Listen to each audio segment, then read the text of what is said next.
শিক্ষক মহাশয়, অন্যান্য শিক্ষক ও শিক্ষিকা মণ্ডলীকে প্রণাম জানিয়ে বিদ্যালয় প্রতিষ্ঠা দিবস উপলক্ষে আপনাদের সামনে 2 মিনিটের একটি ছোট্ট বক্তৃতা তুলে ধরছি। 12ই মে 1951 সালে আমাদের বিদ্যালয়ের ভিত প্রতিষ্ঠা করা হয়েছিল।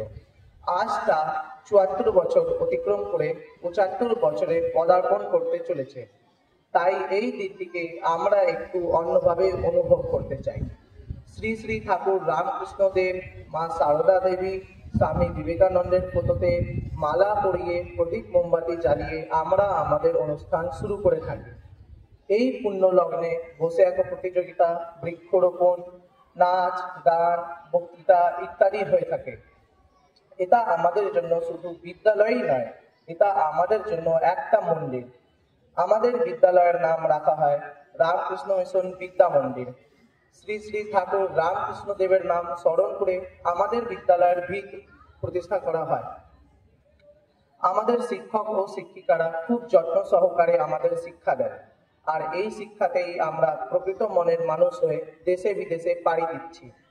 এমন একটি মহান ও ঐতিহ্যপূর্ণ বিদ্যালয়ের ছাত্র হিসেবে আমি নিজেকে গর্ব মনে করি এবং আমি অসীম চেষ্টা করব আমার বিদ্যালয়ের নাম উজ্জ্বল করার। ধন্যবাদ। জয় ঠাকুর, জয় মা, জয় মহারাজ।